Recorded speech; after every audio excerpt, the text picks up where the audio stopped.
సాధారణ తుఫాన్లకే రవాణా వ్యవస్థ స్తంభిస్తుంది. అలాంటిది హుదుహుదు లాంటి పెను తుఫాన్ అయితే ఆ నష్టం అంచనాలకు అందనిది.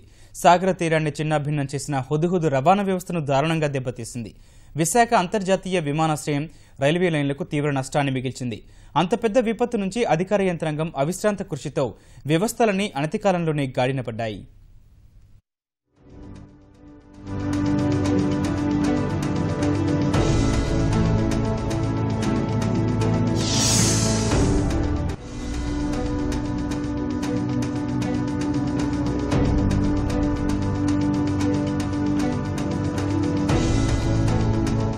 గత ఏడాది ఇదే రోజున విశాఖ విమానాశ్రయం దుస్థితి ఇది. 200 కిలోమీటర్లకు పైగా వేగంతో వీచిన భీకర గాలులకు విశాఖ అంతర్జాతీయ విమానాశ్రయం నామరూపాలు లేకుండా దెబ్బతింది. విమానాశ్రయం పైకప్పు పూర్తిగా ఎగిరిపోయింది. విమానాశ్రయ లాంచ్ టికెట్ కౌంటర్లు ఏటీసీ దెబ్బతిన్నాయి. కొన్ని గంటల పాటు సాగిన తుపాను బీభత్సం విమానాశ్రయానికి 75 కోట్ల నష్టాన్ని మిగిల్చింది.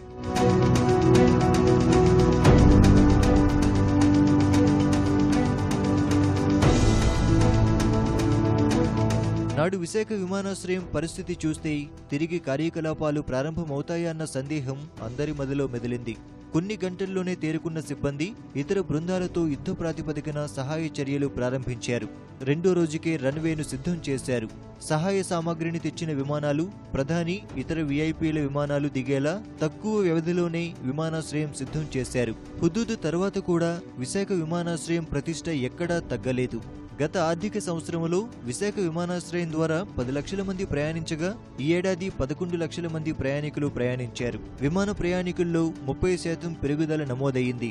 7,000కు పైగా విమాన సర్వీసులను నడిపారు. హుదూదు తర్వాతే మలేషియాకు మలిందో, ఎయిర్ ఏసియా విమాన సర్వీసులు ప్రారంభమయ్యాయి. విశాఖ విమానాశ్రయాన్ని మరింత సుందరంగా తీర్చిదిద్దేందుకే అధికారులు ప్రణాళికలు సిద్ధం చేస్తున్నారు. ఎయిర్పోర్ట్ బ్యూటిఫికేషన్లో civil aviation department subject reimbursement బేసిస్లో గౌరవ ముఖ్యమంత్రి గారు చెప్పిన మేరకు ఇమ్మీడియట్గా మొత్తం సేఫింగ్ ఇచ్చి హైదరాబాద్ లెక్కలో మనకు ఆల్రెడీ కన్సల్టెంట్స్ నవీన్ అసోసియేట్స్ అని హైదరాబాద్ శంషాబాద్ ఎవరు చేశారో ఆయన్ని కన్సల్టెంట్ చేసుకుని అది ఇచ్చారు, డిజైన్స్ ఇచ్చారు, అన్ని ఇచ్చారు.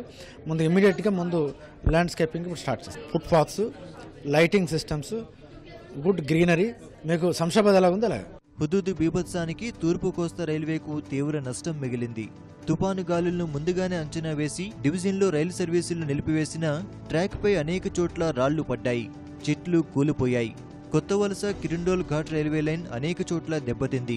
తూర్పు కనుమల్లోని వాగులు ఉప్పొంగి రైల్వే లైన్లు, వంతెనలు కొట్టుకుపోయాయి. కిరండోల్ మార్గంలో అనేక అవరోధాలు ఎదుర్కొని రైల్వే వంతెనలను, ట్రాక్ను పునరుద్ధరించారు. విశాఖ రైల్వే స్టేషన్లో 8 ప్లాట్ఫామ్లకు పైకప్పులు 90% ఎగిరిపోయాయి. రైల్వే శాఖకు 70 కోట్ల మేర నష్టం వాటిల్లింది. తుపాను అనంతరం రైల్వే స్టేషన్లోని ప్లాట్ఫామ్లన్నింటినీ ఆధునీకరించారు. గట్టి గాలుల్ని తట్టుకునే విధంగా నిర్మించారు.